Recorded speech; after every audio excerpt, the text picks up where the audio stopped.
Night settled over Fort Harrington like a velvet shroud, smothering the last glimmers of daylight beneath a blanket of cold, disciplined quiet. General Marcus Hale stood alone in his office, staring at the map strewn across his desk, but his focus drifted, pulled by something he couldn't yet name.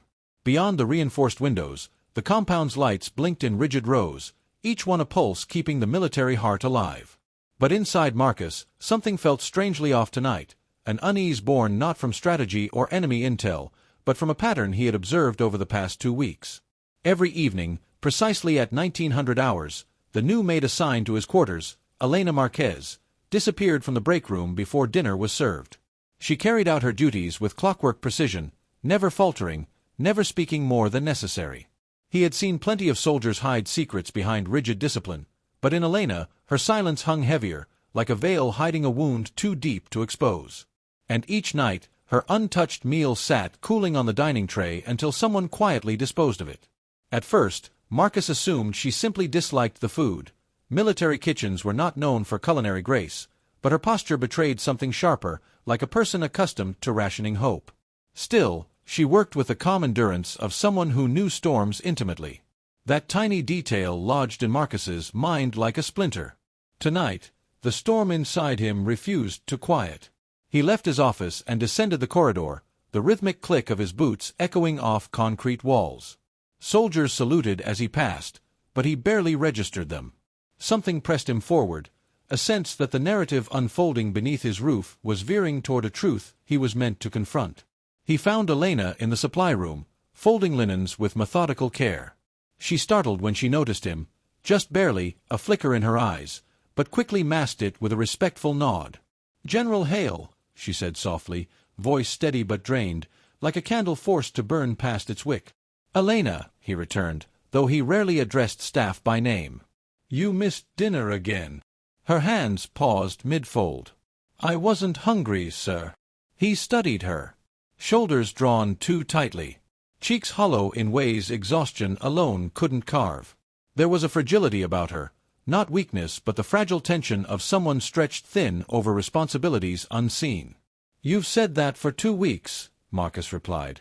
"Is there a reason?" Her gaze dropped to the linens. "No reason, sir. I simply manage." That phrase, simple, humble, resolute, hit him with the force of an old memory. His mother saying the same words whenever she worked double shifts to spare him worry. Managing. Enduring. Surviving. But Elena wasn't surviving well, he realized.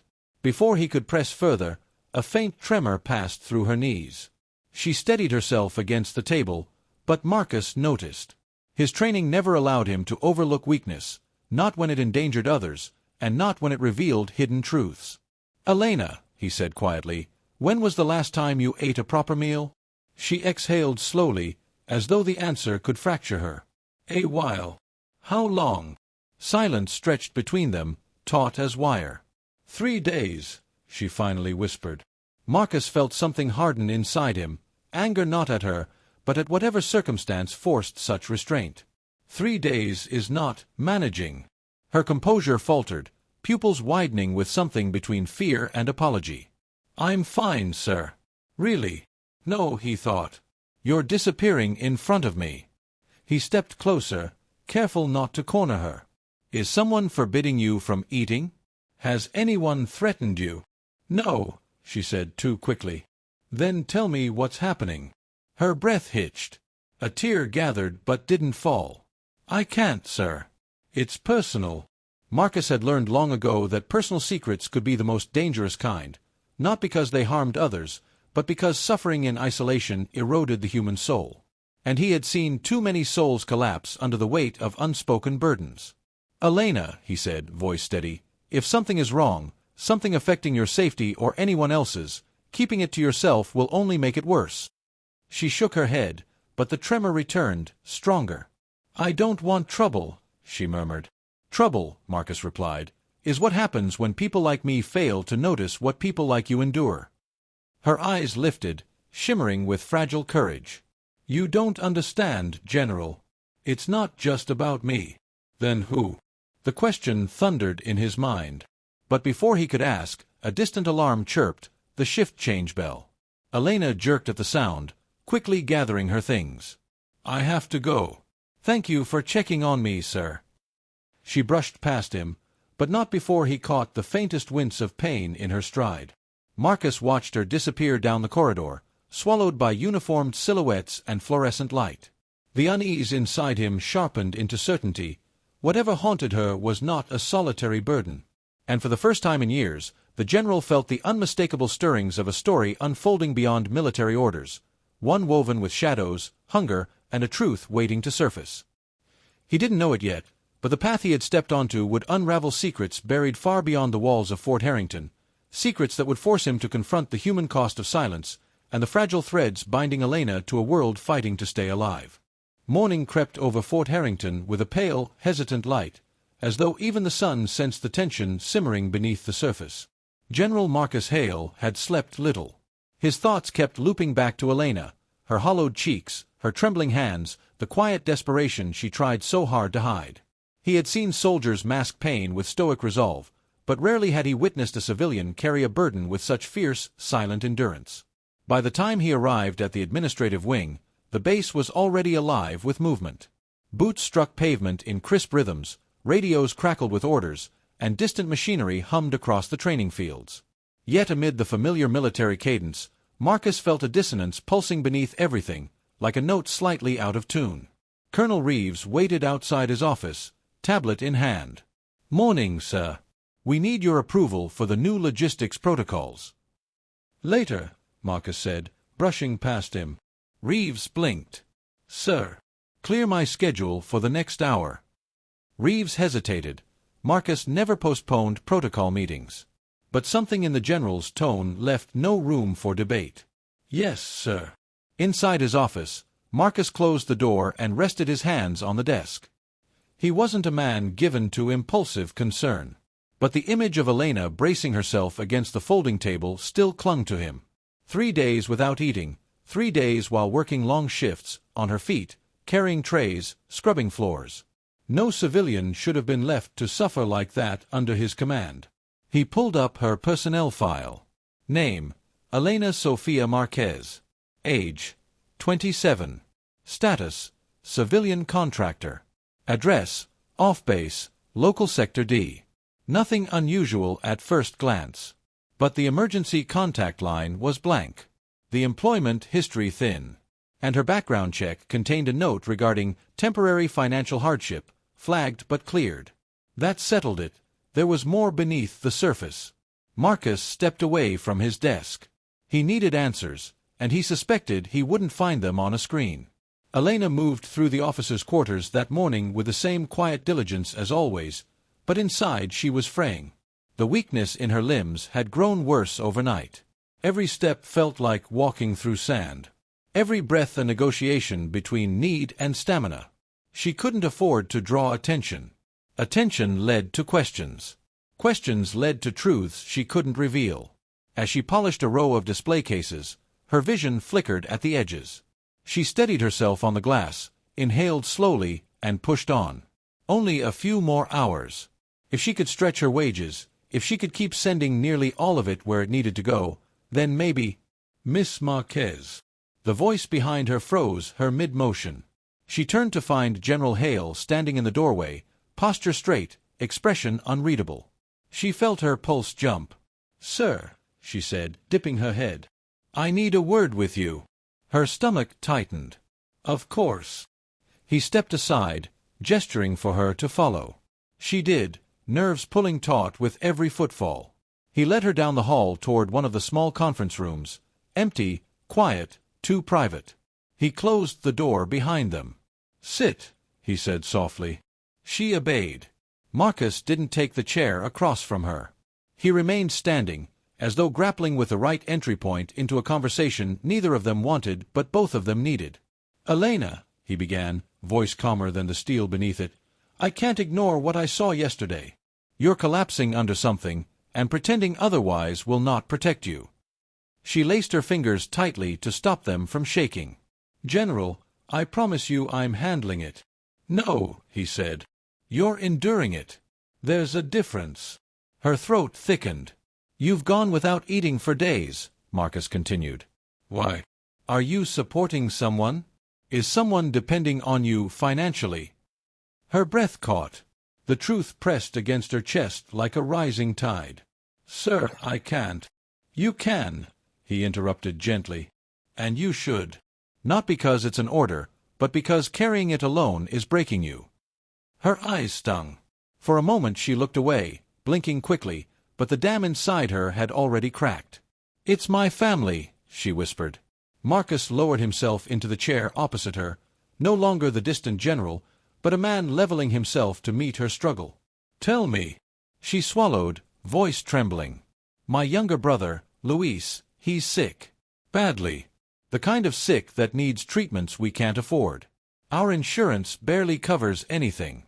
My mother works 2 jobs, and still it isn't enough.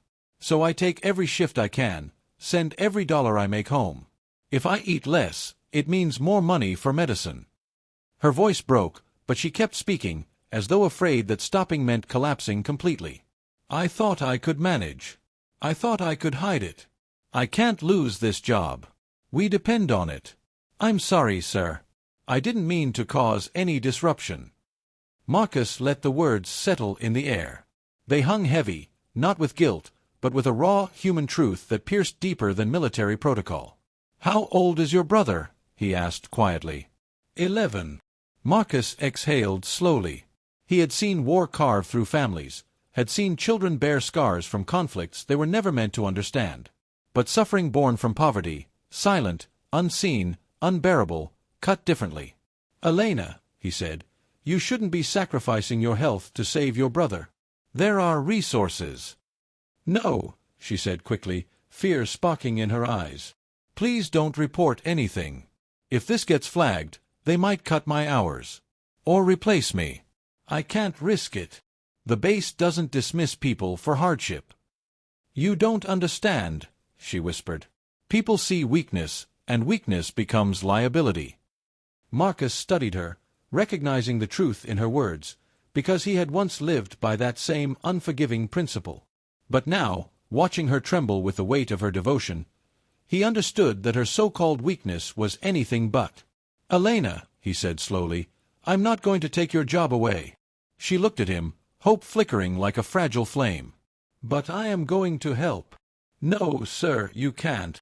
Yes, he said, voice firm but warm. I can. And I will. She shook her head, overwhelmed. Why? Because you remind me of a kind of bravery the world ignores, he thought. But he only said, because no one under my command, soldier or civilian, should suffer alone. Her breath trembled, and a tear slipped down her cheek before she could stop it. And Elena, he added, I promise you this, whatever burden you've been carrying, you won't carry it alone anymore. Her shoulders crumpled, the relief both terrifying and profound. For the first time in months, she felt something unfamiliar bloom in her chest. Safety. But neither of them knew yet that the truth surrounding her family ran deeper and darker than hunger or financial strain. And the path Marcus had chosen to walk beside her would soon lead them both into a revelation far more shocking than either imagined. The following morning rose with a muted sky, the clouds stretched thin like worn fabric, symbolic, Marcus thought, of the fragile state Elena had revealed the day before. He had spent half the night pacing, considering options, weighing protocols against humanity. He could not order charity, could not redirect military funds without justification, could not intervene recklessly. But he could not stand idle either, not when he had seen the quiet collapse in Elena's eyes as she spoke of her brother. When he arrived at the base medical wing, he wasn't General Hale the strategist. He was Marcus, the man who had once sworn never to overlook suffering again after his own family fell through the cracks of a broken system. He met Dr. Thorne, the chief physician, a sharp-eyed woman whose compassion was matched only by her candor. I need information, Marcus said as they walked through the corridor. Hypothetically, if a young civilian needed critical medical support but lacked adequate coverage, what options exist for rapid assistance? Dr. Thorne stopped. Is this about one of your workers? I didn't say that. You didn't have to. Her brows softened. There are programs, military community funds, charitable partnerships, but they require paperwork. Approvals. Time. Usually weeks. Too long, Marcus muttered. Then you need leverage, not paperwork. He looked at her. Meaning? Meaning you're a decorated general on a high-security base. Your signature moves mountains. If you decide the mountain must move. A path, then. Not simple, but possible. Elena, unaware of the conversation sparked by her confession, stood outside the mess hall later that afternoon, staring at the plate she had been ordered by the kitchen sergeant to take. You either eat, or I'll drag you to the infirmary myself, the sergeant had said, gruff but oddly gentle. She sat at an empty table in the corner, fork hovering. Her stomach ached with both hunger and hesitation. Every bite she took felt like $1 slipping from her brother's fragile lifeline. But she remembered the general's words, "No one under my command should suffer alone." Perhaps, for a moment, she could believe them. She took one bite. Then another. Slowly, her body remembered how to receive nourishment. Her eyes prickled with embarrassment at how greedy her hunger felt after weeks of denial. A shadow fell across the table. "Elena," a familiar voice said. She looked up. General Hale stood before her, expression unreadable but softer than before. She straightened immediately. "Sir, you don't need to stand every time I enter a room," he said. "Especially while eating." Her cheeks warmed. "Yes, sir." He gestured to the bench. "May I?" She hesitated, then nodded. He sat, the weight of unspoken plans evident in the set of his shoulders. "I spoke with medical personnel this morning," he said, "and I believe there may be resources to help your brother." Her breath caught. "Sir, no, please, you've already done too much. I don't want special treatment." "This isn't special treatment," he replied. "This is correcting an injustice." She looked away, wrestling with fear. "If anyone finds out why, they'll think I can't manage my responsibilities. They'll think I'm weak." A faint, almost sad smile touched his lips. "Strength isn't measured by how quietly you suffer, Elena. It's measured by what you endure for the people you love." Her throat tightened. He leaned forward slightly. "I'm not going to make decisions for you. But I need you to trust that my intentions are not to expose you. Only to support you." She nodded slowly, tears forming but held back. "Thank you, sir. Truly." But something in Marcus sensed the story was not complete. Elena had revealed much, but not everything. Beneath her words, he had heard a tremor not born of hunger or fear, but of something more elusive, more concealed. A deeper bruise. He didn't press then. Trust, once earned, opened doors more effectively than interrogation. That evening, Marcus reviewed the documents Dr. Thorne had compiled. VIAP, the Veterans and Immediate Families Assistance Program, had a seldom-used clause that extended emergency support to dependents of essential base workers if their condition posed potential mental strain impacting base efficiency. A technical justification, yes, but a legal one. Still, he needed Elena's consent before anything could be filed. He found her sweeping the stairwell in the east wing, movements automatic, exhausted. When she saw him, she stiffened. "General Hale, sir, I wasn't expecting." "I know," he said. "We need to talk. Privately." Fear flickered across her face, not mistrust of him, but of what his presence might signify. They stepped into an empty briefing room. Marcus closed the door. "Elena," he said gently, "I can secure coverage for your brother. Full coverage. But I need accurate details. Medical records. Doctors' reports. Everything." Her breath trembled. "Sir, there's something I didn't tell you." There it was, the hidden bruise. "Go on," he encouraged. Her hands tightened around the broom handle until her knuckles whitened. "Luis isn't just sick. His condition is complicated because—" she swallowed hard. "Because he was hurt." Marcus's stomach dropped. "Hurt? By what?" "Not what," she whispered. "Who?" The air around them thickened. "My stepfather," she said finally. He lost his job months ago. Started drinking. Blamed everyone, blamed us, blamed Luis for being too expensive, too needy. One night her voice fractured, dissolving into a shaky breath. "Luis doesn't talk about it. He barely speaks at all now." Rage ignited in Marcus, quiet but scorching. Not the explosive fury of battle, but a moral fire, the kind that demanded justice. "Where is he now?" Marcus asked, forced calm threading his voice. "Gone," she said. "He ran when the hospital filed a report. The police haven't found him." "Is he a danger to your family?" She nodded. "He's threatened to come back. My mother sleeps in shifts to watch the doors. We don't have money to move, and the landlord won't break the lease without penalties." The picture sharpened, and Marcus felt the story shift from hardship to peril. Hunger he could solve. Medical bills he could navigate. But a violent man lurking beyond the margin of safety, this was a threat he could not ignore. "Elena," he said firmly, "your family needs protection, and I can help arrange it. But I need you to give me permission to intervene." She looked at him, eyes shining with the weight of fear and hope entwined. "I don't want to cause trouble," she whispered. "You aren't causing trouble," Marcus said. "You're revealing danger, and danger must be answered." Silence held for several long seconds. Finally, she nodded. "Then we start tonight," Marcus said. But he didn't know, neither of them knew, that the man who had hurt Luis had not fled as far as reports suggested. And the moment Marcus stepped into the Marquez family's world, he would uncover a truth far more shocking than a missing stepfather. A truth already moving toward them. A truth about to break open. Night deepened over Fort Harrington with a kind of watchful stillness, as though the air itself sensed that the narrative unfolding at its edges had grown more intricate, more dangerous. General Marcus Hale stepped out of the command building with a folder tucked beneath his arm, a folder containing Elena's permission forms, preliminary medical documents, and Dr. Thorne's initial approval to accelerate aid for Luis. But documents were only the first thread of the tapestry he needed to unravel. The real concern lay beyond paper and protocol. Elena's stepfather, a man whose name, Rafael Cortez, sat heavy on the page, surrounded by police reports and partially redacted files that hinted at a history of violence long before he ever entered the Marquez household. Marcus hadn't told Elena yet, but something in those documents had chilled him more than anything else. Rafael had ties to a fringe militant group that the base's intelligence division had flagged years ago. Not formal membership, nothing concrete enough for prosecution, but enough association to raise alarms.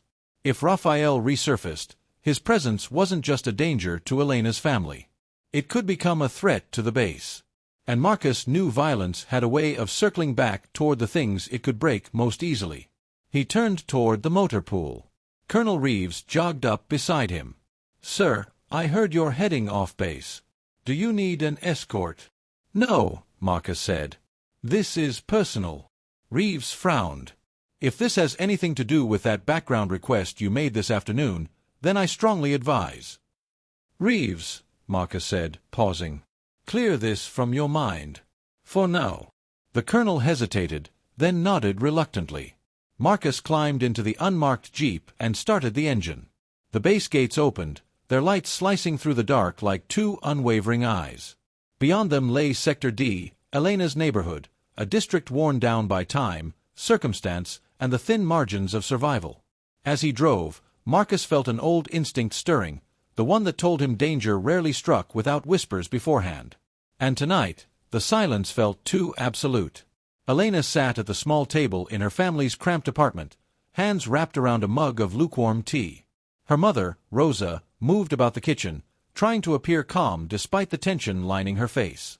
Luis slept on the couch nearby, curled beneath a thin blanket, his breath shallow but peaceful. "You should rest," Rosa murmured, placing a gentle hand on Elena's shoulder. "I can't," Elena whispered. "Not until General Hale arrives." Rosa hesitated. "Are you certain we can trust him? Men with power, they often bring storms."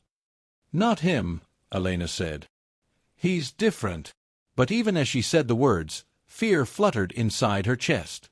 Marcus had promised protection, promised help, but promises had failed their family before. Still, he had listened. He had believed her. And something in his eyes had told her that he carried a moral gravity she had rarely encountered in this world. A soft knock sounded at the door. Elena startled, pulse leaping. "It's him," she whispered. Rosa opened the door cautiously.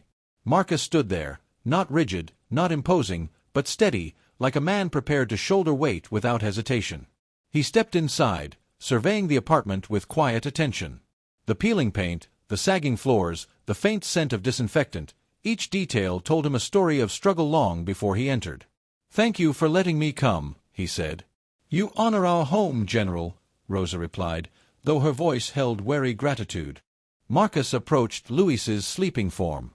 The child's small frame, the bruises fading on his arms, the tired shadows beneath his eyes, these details struck Marcus harder than he expected. He crouched beside the couch, his expression softening. "He's braver than most adults I've commanded," he murmured. Elena's throat tightened. "He shouldn't have to be." Marcus straightened. "I've arranged for immediate evaluation at the base medical wing. If his condition aligns with the emergency provisions, he'll qualify for full treatment. No cost. All secure." Rosa covered her mouth with trembling relief. Elena exhaled shakily, emotion flooding her. But Marcus didn't relax. Something felt off. A sensation prickling at the edges of his awareness. "Elena," he said quietly, "has there been any sign of Raphael recently? Any messages? Any suspicious movement near the building?" She shook her head. "Nothing. But we always live listening for footsteps." "Tonight," he said, "you won't have to." But as he spoke, he noticed the window latch, broken. The faintest trace of muddy footprint on the sill. His pulse tightened. "Elena," he said slowly, "did you leave that window open?" She turned. "No." Marcus moved toward it, inspecting the frame. Fresh dirt. Pressure marks. Not a large shoe, but heavy, someone climbing in or out. Rosa's voice trembled. "General, what does that mean?" Marcus's mind raced. If Raphael had ties to militant groups, if he needed leverage, if he knew Elena worked at the base, he might not have come for violence. He might have come for information. "Elena," Marcus said, voice low, "what rooms did Raphael have access to when he lived here?" "The bedrooms, the kitchen, everything." "Why? What about old belongings? Things he left behind?" Elena frowned. "Only some boxes in the hall closet." "Why?" Marcus opened the closet door. The boxes were gone. A cold wave swept through him. "Elena," he said, turning back to her, "those boxes, what was in them?" I don't know. He never let us touch them." Marcus's heartbeat pounded. If Raphael had retrieved those items, it wasn't random. It was intentional. And intentional men with violent pasts always followed purpose. Suddenly, glass shattered in the alley below. Marcus snapped into motion, moving to the window. A figure sprinted through the shadows, broad-shouldered, fast, disappearing behind the dumpster. Elena gasped. "Is that?" "Stay inside," Marcus ordered. "Lock the door behind me." "General, no." But he was already out the door, boots striking pavement as he bolted down the stairs. The night air sliced cold against his skin as he entered the alley, scanning the darkness. Footprints. Fresh. Leading toward the back fence. Marcus followed, senses sharp. He reached the fence just in time to see a silhouette vault over and hit the ground running. "Raphael!" Marcus shouted. The figure didn't stop. Marcus climbed the fence with practiced ease, but by the time he reached the other side, the alley beyond stretched empty except for the echo of retreating footsteps swallowed by distance. He stood there, breath steadying, mind assembling the pieces. Raphael had returned. Not out of remorse. Not to beg. He had come for something he needed, and had escaped with it. But what? Marcus returned to the apartment, jaw set. Elena rushed to meet him, panic flaring. "Did you see him?" "Yes," Marcus said. "And he saw me." She paled. He placed a steady hand on her shoulder. "Listen to me carefully. This changes everything. Until we know why he came here, your family is in danger, and so is this base." Elena's breath quivered. What would he want? Why take those boxes? "Because something inside them matters," Marcus said. "And whatever it is, it's not just personal, it's strategic." A beat of silence.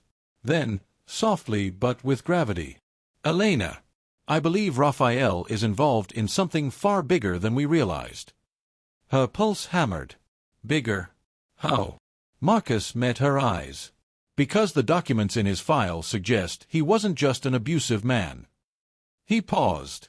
He may have been a courier for a covert militant network. Elena staggered back, hand pressed to her mouth. And if that's true, Marcus continued, then whatever he retrieved tonight may be tied to an operation already in motion. Shock, terror, disbelief, all collided behind her eyes. And in that moment, the truth settled in the room like a cold, undeniable shadow. This was no longer a story of hardship. It was a story of threat, of a man on the run with secrets, of a general now responsible for more than one family's survival, and of a revelation waiting just beyond the next turning point, one that would shake all of them before the night was through. Dawn crept over Sector D with a gray, uneasy light, as though the sun hesitated to rise on the truth waiting to be exposed. General Marcus Hale stood at Elena's apartment window, arms folded, gaze fixed on the alley where Rafael Cortez had vanished hours earlier. The city below stirred with slow, fragile life. Children heading to school, workers trudging toward buses, shopkeepers lifting metal shutters, but beneath that ordinary rhythm pulsed an undercurrent of danger. Behind him, Elena moved silently through the small living room, checking on her brother, checking the locks, checking the world she feared would crumble with one wrong breath. Rosa brewed coffee with trembling hands, the aroma mingling with a metallic scent of nerves. "General," Rosa said softly, "what happens now?" "Now," Marcus replied, still watching the alley, "we find out what Raphael took, and why he risked returning for it." He turned to Elena. "You said he never let anyone near those boxes." She nodded. "He kept them taped shut. Told us they were none of our business. Did he ever meet with strangers? Leave at odd hours? Take phone calls he didn't want overheard?" Elena hesitated. "Yes. A few times. He'd step outside, whisper into the phone. Once he told someone, 'The base is covered,' but I didn't understand what he meant." Marcus's jaw tightened. "The base? Meaning our base?" Rosa's face drained of color. "Dios mío." Marcus pulled out his phone and typed rapidly. "I'm alerting intelligence. This is bigger than a domestic issue now." Elena swallowed. "General, if he's planning something involving Fort Harrington, is it because of me?" "No," Marcus said firmly, stepping closer. "This is not your fault. Whatever Raphael was involved in began long before your suffering. You are not responsible for his choices." A soft knock interrupted them. Marcus stiffened. He motioned for silence. Elena's breath halted. Rosa clutched her rosary. Another knock, firmer this time. Marcus approached the door cautiously, hand near his holster. "Who is it?" "Colonel Reeves, sir." Relief loosened Marcus's stance. He unlocked the door.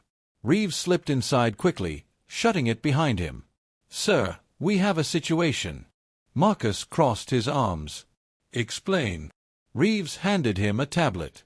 "Our surveillance team picked up movement near the abandoned district north of here. A man matching Rafael Cortez's description entered a warehouse tied to a flagged militant shell company. And, sir, he wasn't alone." Elena's breath hitched. "What does that mean?" "It means," Marcus said slowly, reading the data, "your stepfather may be delivering something to a group planning an operation. And if he retrieved items from those boxes, they could involve intelligence, access badges, or coordinates." Reeves added, "Or worse, sir, timing schedules, rotations, security gaps." Rosa pressed a hand over her mouth. "He would help dangerous men?" Elena's voice cracked. "He already hurt us. Why not everyone else?" Marcus turned to Reeves. "Prep a team. Quietly. I'm going to that warehouse." Reeves blinked. "Sir, you personally?" "Yes." "Then I'm coming with you." Marcus nodded once. "We leave in 10 minutes." He turned back to Elena. "Stay here. Keep the doors locked. We'll handle the rest." Her eyes shone with fear and something else, trust, fragile but real. "Please, stop him. Not just for us. For everyone." Marcus placed a hand over hers, steady and warm. "I will." The warehouse district loomed like a graveyard of forgotten industry, the skeletal outlines of old factories rising through the fog. Marcus and Reeves moved with silent precision at the head of the tactical team, weapons holstered but ready. Their footsteps crunched lightly against broken asphalt. "Thermal scan," Marcus whispered. A soldier checked his device. Multiple signatures inside.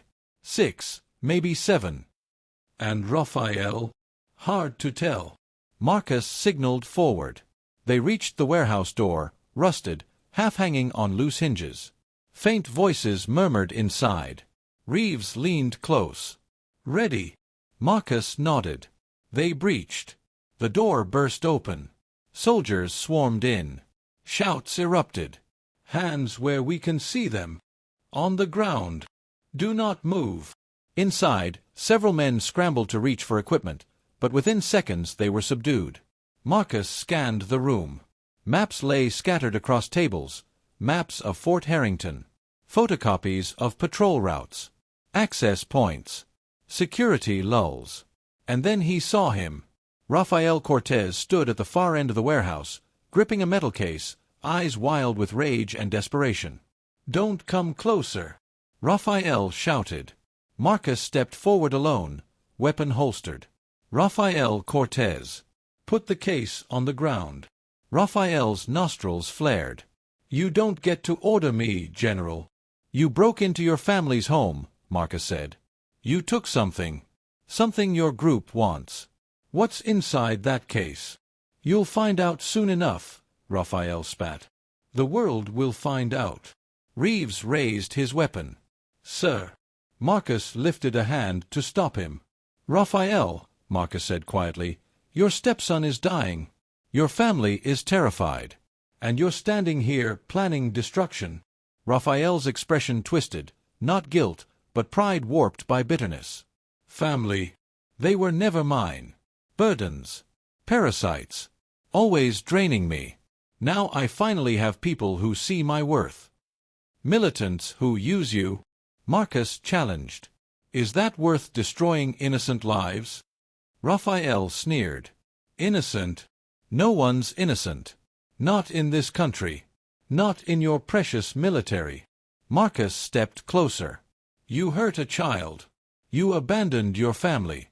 And now you're betraying a nation that never wronged you." "Wronged me?" Rafael roared. "They let me rot. Let me lose everything. These men," he gestured to the subdued militants, "they gave me purpose." "No," Marcus said calmly. "They gave you a target for your anger."